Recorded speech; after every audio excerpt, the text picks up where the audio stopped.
Assalamu alaikum, dear students. I hope you all are fine. So, inshallah, today I am going to start a new chapter that is current electricity. And the very first topic, which is based on the concept of electric current, will be discussed today, inshallah. So, in order to understand what electric current is, what is the concept of electric current, we can have the two definitions. The very first definition can be given on qualitative grounds, and the second definition can be given on quantitative grounds. So basically, electric current can be defined on two grounds. One is the qualitative and another one is quantitative. तो बेटा इस qualitative को समझने के लिए पहले जो definition हम बेटा देने वाले हैं that is based on qualitative ground. So let us define current on qualitative grounds. Okay, so आज पहले हम बेटा क्वालिटेटिव डेफिनेशन पढ़ेंगे करंट की. तो बेटा क्वालिटेटिव डेफिनेशन को समझने के लिए मैं एक कंडक्टर की बात कर रहा हूं, ठीक है. और इस कंडक्टर में according to the classical physics, why I am talking about the classical physics, because at this stage in 12th class जो आप इलेक्ट्रिसिटी पढ़ रहे हो that is studied under the framework of classical physics. So जो भी बेटा आप electricity में पढ़ने जा रहे हो वो किस ब्रांच के अंडर आप पढ़ रहे हो? That is studied under which branch of physics? That is studied under the classical physics. और आपको पता होनी चाहिए जो क्लासिकल फिजिक्स है उस फिजिक्स में न्यूक्लियस का कोई कॉन्सेप्ट नहीं था. हाँ, एक थियरी थी that was known as metallic bond theory. तो और एक theory kinetic theory of gases. तो किनेटिक थियरी ऑफ गैसेस की हेल्प से इन्होंने इस कंडक्टर की बात की. इन्होंने कहा ये जो कंडक्टर है it is actually made up of free electrons. Okay, and it is also made up of positive colonel's. बेटा इन्होंने क्यों नहीं इसको न्यूक्लियस कहा? Because at that time in classical physics nucleus was not discovered. Actually you must know कि ये जो बेटा न्यूक्लियस का मसला है it was discovered in 19th century by Rutherford by his famous experiment known as Rutherford's alpha scattering experiment. अब पहले अच्छे से समझो. अब इसमें जो इलेक्ट्रॉन्स हैं इसमें इलेक्ट्रॉन्स की अगर बात करोगे सारे इलेक्ट्रॉन्स की बात नहीं कर रहा हूं मैं, कुछ इलेक्ट्रॉन्स की बात कर रहा हूं. जैसे कॉपर एटम अगर आप लोगे, कॉपर मेटल लोगे, each copper atom contains 29 electrons and as far as its configuration is concerned, its configuration is 3D 10 4s1 like this. Noble gas configuration argon, then 3D 10 4s1.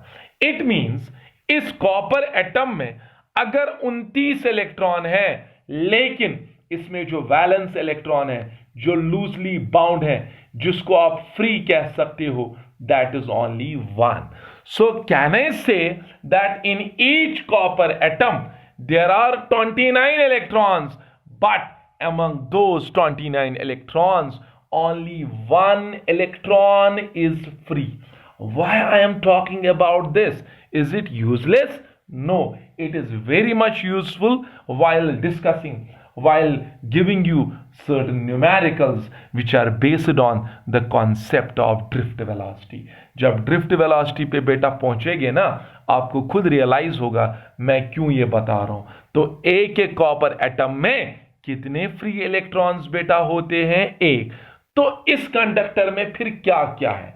एक तो इसमें बेटा positive charge है, positive kernels जिनका नाम रखा गया according to metallic bond theory because nucleus was not discovered.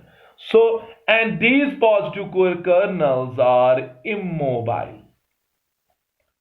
होते हैं, ये मूव नहीं करते हैं, they are not free to move, they cannot move in random direction, no, they can vibrate about their mean position, बस अपनी ही जगह बेटा थोड़ा सा ये वाइब्रेट करते हैं, they vibrate about its own or vibrate about their mean position. So this is about the positive kernels. And the second one, इसमें बाउंडेड इलेक्ट्रॉन्स भी हैं, ठीक है बेटा, तो सारे इलेक्ट्रॉन्स तो फ्री है नहीं, जैसे मैंने कॉपर की बात की 28 इलेक्ट्रॉन्स बाउंड है, एक इलेक्ट्रॉन फ्री है, so there are also bounded electrons, and the third one there are also free electrons, okay, ठीक है बेटा। तो अगर इस कंडक्टर की बात करेंगे, इसमें तीन चीजें, एक है positive colonel's which are immobile, which vibrate about their own mean position, they are not free, they cannot move randomly, and there are also bounded electrons present, वो भी ऑलमोस्ट इमोबाइल ही है, वाइब्रेट कर सकते हैं लेकिन फ्रीली मूव नहीं कर सकते, मेटल सरफेस से बाहर नहीं आ सकते, मोबाइल नहीं है, मोबिलिटी उनमें भी नहीं है, बिकॉज उनमें भी आपको पता है न्यूक्लियर, अगर मॉडर्न फिजिक्स से भी देखा जाए तो they are bound by the nucleus, उन पे उनकी आयोनाइजेशन एनर्जी ज्यादा है, and as far as these free electrons, valence electrons are concerned, in case of metals they are loosely bound, they are free to move, तो इसलिए मैं यहां conductor की अगर बात करूंगा और इस कंडक्टर को if we connect it as one end with a positive potential of battery and another end with a negative potential of battery, तो यहां पर पोटेंशियल डिफरेंस मैंने क्रिएट की, तो क्या होगा, ये electrons they will experience electric force. Is that clear? They will experience which force? Electric force. और उस इलेक्ट्रिक फोर्स की वजह से ये जो इलेक्ट्रॉन्स हैं, इलेक्ट्रॉन कैरी चार्ज, तो ये जो क्या मैं कह सकता हूं, यहां पे ये जो चार्ज है ये अब फ्लो करेगा, they begin to flow along a particular direction. जब यहां बैटरी कनेक्ट नहीं थी बेटा, उस दौरान ये जो इलेक्ट्रॉन था, they were free to move, they were moving in all possible directions, वो हर एक डायरेक्शन में मूव कर रहे थे, उनकी कोई बंदिश नहीं थी, एक इलेक्ट्रॉन यहां से भी जा रहा था, यहां से भी जा रहा था, यहां से भी जा रहा था, तो किसी भी पॉइंट पे नेट चार्ज फ्लो नहीं कर रहा था, क्योंकि किसी भी पॉइंट पे किसी भी प्लेन में एक इलेक्ट्रॉन यहां से भी जा रहा था, यहां से भी जा रहा था, यहां से भी जा रहा था, यहां से भी जा रहा था, so net charge passing through this plane was zero. So ऐसे ही जब यहां पोटेंशियल डिफरेंस हमने अप्लाई नहीं की थी, तो किसी भी प्लेन में, किसी भी पॉइंट पे, किसी भी क्रॉस सेक्शन पे जो नेट चार्ज का फ्लो था, that was zero, because in charges की, इन चार्ज कैरियर्स की, चार्ज कैरियर्स मींस वो चार्ज जिनकी वजह से करंट है, सो इन इलेक्ट्रॉन्स को, इन फ्री इलेक्ट्रॉन्स का दूसरा नाम एक और है जो मैं बताना चाहता हूं, that is conduction electrons. So now क्या होगा, now these free electrons, these charge carriers will begin to move along a particular direction. अब ये जो चार्ज है बेटा, अब ये कैसे मूव करेगा, अब ये पर्टिकुलर डायरेक्शन में फ्लो करेगा, तो this net flow of charge, why I am talking about the net flow, later on I will discuss it, this net flow of charge carriers, charge carriers जैसे conductors में charge carrier कौन है बेटा, free कौन है, free electrons, so in conductors it is the flow of, net flow of free electrons along a particular direction. So जब भी एक चार्ज को एक पर्टिकुलर डायरेक्शन मिलती है, then it constitutes an electric current. So तब जाके हम कहते हैं कि इस वायर में, उस मटेरियल में करंट है। So qualitatively करंट अगर ब्रॉडर डेफिनेशन से देखा जाए, I can say that current is defined as the net flow, not a mere flow, the net flow of charge carriers like conductors में charge carrier कौन है बेटा? Free electrons. Electrolytes में, electrochemistry में आप पढ़ोगे या पढ़ा भी होगा, वहां पे जो फ्री इलेक्ट्रॉन या चार्ज कैरियर्स हैं, they are ions. Ions, positive ions, negative ions, both are mobile, both can move freely. So that means वहां पर जो conduction है, that is response, that is due to ions. Charge और conductors में जो conduction है, electricity है, current है, it is due to charge, it is due to free electrons. So basically अब जो क्वालिटेटिव डेफिनेशन है, हम ये ऐसे बेटा डिफाइन कर सकते हैं। So qualitatively current is defined as the net flow of charge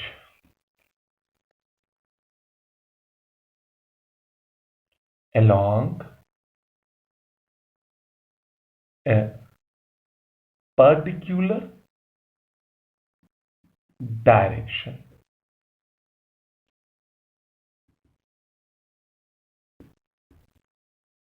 Okay, passing through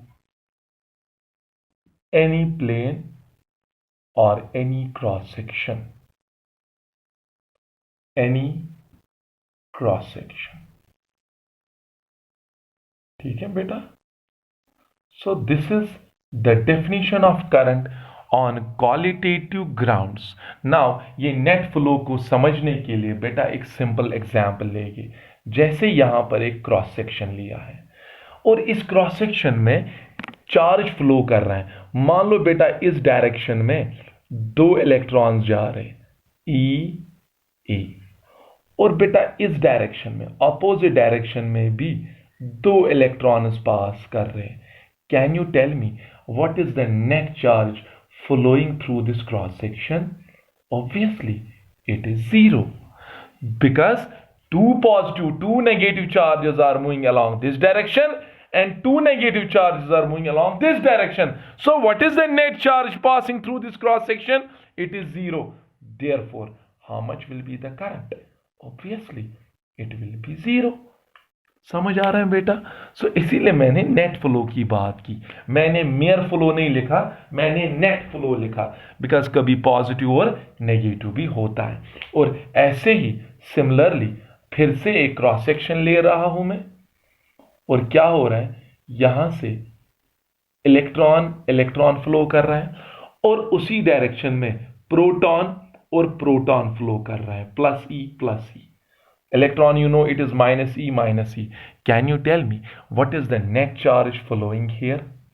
Again, it is 0, because beta net charge अगर देखोगे plus E is 2E, okay, and minus E is minus 2E, plus 2E minus 2E is 0. So net charge इस cross section के through कितना पास हो रहा है बेटा? 0। सीधे बात है, ये प्लस 2E है, वहीं से माइनस 2E है। What is the net charge passing through this cross section? 0. So therefore how much is the current? Obviously it is 0. Is that clear? अरे बेटा जैसे आप पानी ले लो, वो किसी पाइप में चल रहा है, मान लो उसमें 10,000 एटम्स है, तो उसमें 10,000 इलेक्ट्रॉन्स हो गए और 10,000 प्रोटॉन्स हैं। तो एक ही डायरेक्शन में 10,000 इलेक्ट्रॉन्स चल रहे हैं और 10,000 प्रोटॉन चल रहे हैं। Can you tell me what is the net charge flowing along the particular direction? It is 0. So what is the electric current due to both positive as well as negative charge? It is 0. अरे क्यों है? क्योंकि protons और electron जो भी हैं वो तो सेम डायरेक्शन में जा रहे हैं। पानी की पाइप में अगर फ्लो ऐसे हो रहा है तो वहीं से पॉजिटिव भी मूव कर रहा है, वहीं से नेगेटिव भी मूव कर रहा है। मान लो 10,000 प्रोटॉन्स हैं तो 10,000 इलेक्ट्रॉन भी हो गए, because atoms are electrically neutral. तो 10,000 प्रोटॉन्स का चार्ज 10,000 इलेक्ट्रॉन्स के नेगेटिव चार्ज को कैंसिल करेगा। So net charge flowing through any cross section through any point is 0. So what is the current? What is the total current due to this flow of this water? It is 0. So इसीलिए net यहां पर बहुत important है लिखना। Net लिखना बहुत important है. अगर नेट नहीं लिखोगे then the definition I believe it is incomplete. So this is the qualitative definition of electric current. So here I want to tell you that मैं अभी कोई मैकेनिज्म आपको नहीं बता रहा हूं कि कैसे फ्लो होता है. मैकेनिज्म के लिए हमें ड्रिफ्ट वेलोसिटी भी समझनी है, ठीक है. तो while discussing drift velocity I will tell you how the electrons flow and how they collide with the positive kernels. That will be discussed later on. So first of all I want to give you the little bit definition or little bit picture of the electric current. So qualitative हो गया. Now let me give you the quantitative definition. Quantitative you know, quantitative का मतलब बेटा क्या हुआ, आप quantitative का मतलब हुआ अब बेटा इस करंट को कैसे मेजर किया जाए. सो सिंपल, ये जो करंट है क्वालिटेटिवली अगर क्वांटिटेटिवली हम अब डिफाइन करने जा रहे हैं इसको. सो quantitative definition.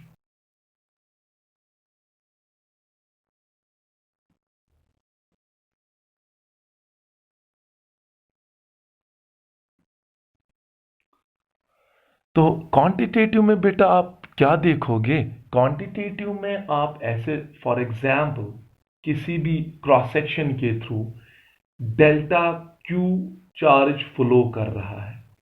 कितना चार्ज फ्लो कर रहा है, डेल्टा क्यू. और कितने टाइम में, मान लो एक छोटा सा इंटरवल लिया है डेल्टा टी, बहुत छोटा इंटरवल है बेटा, और इस छोटे से इंटरवल में डेल्टा टी इंटरवल से 0.01 सेकेंड का इंटरवल है, इसमें delta Q amount of charge flow हुआ है. Then in unit interval of time how much is the flow of charge, how much amount of charge is flowing in unit time, that is known as current. समझ आ रहा है. तो बेटा क्या मैं कह सकता हूं, अगर आप करंट को मेजर करना चाहते हो, so current is measured as the amount of charge or net amount of charge passing through any cross-sectional area.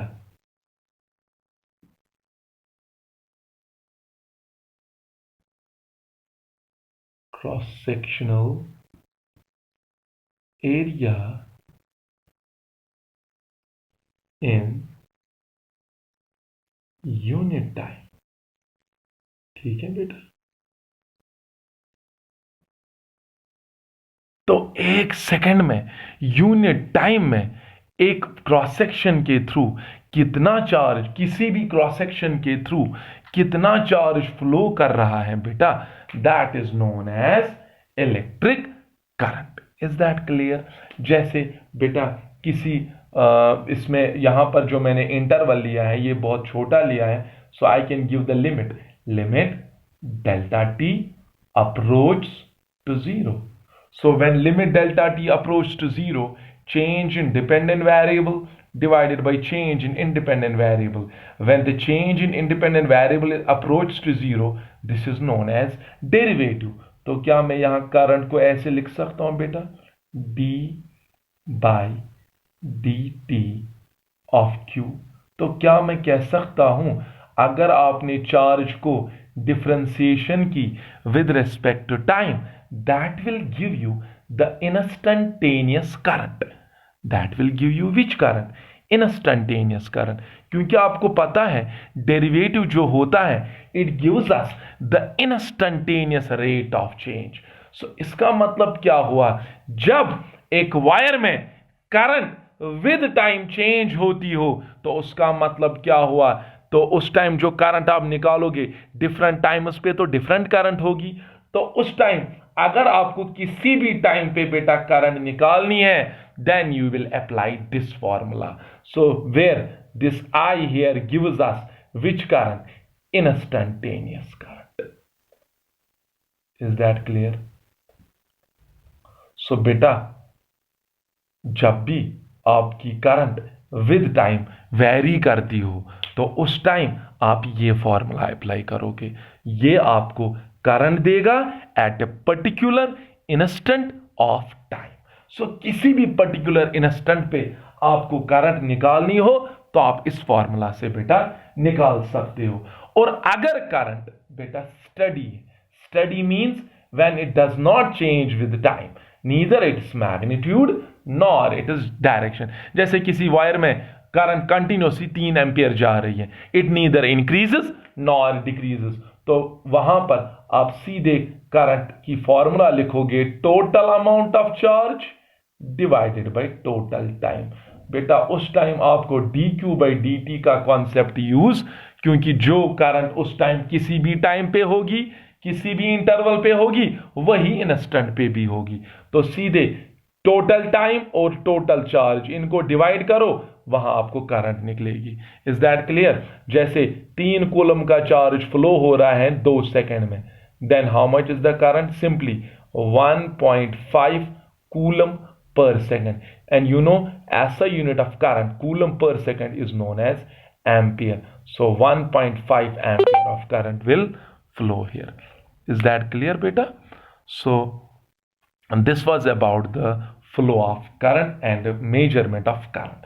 So now the SI unit of current क्या है बेटा? अभी पढ़ा आपने, SI unit of current is ampere. Okay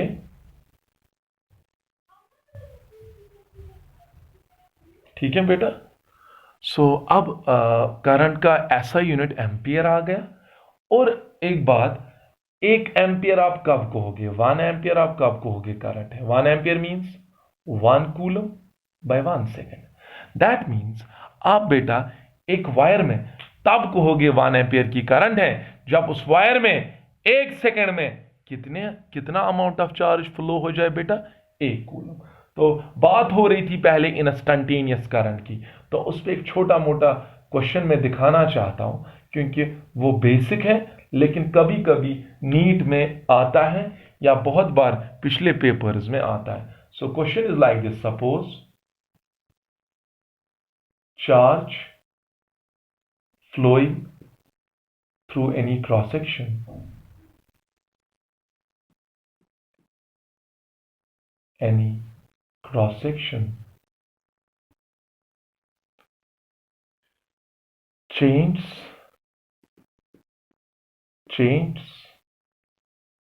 with time t as ऐसे q is equal to t square plus t plus 1 coulombs, because you know the unit of charge is coulomb. Now find the electric current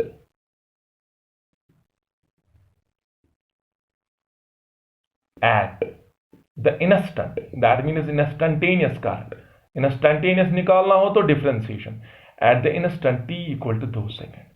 तो 2 second के and पे, 2 second जो ही खत्म हो जाएगी, at the instant, at the end of 2 seconds, I want to know what is the current. Since here यहां पर current change हो रही होगी with time, so this is the case of varying current. तो मैंने बताया आपको इंस्टैन्टेनियस करंट को निकालने के लिए which formula you will apply? I is equal to d by dt of q. So here d by dt, according to the question, what is q here? T square, yes, plus t plus 1.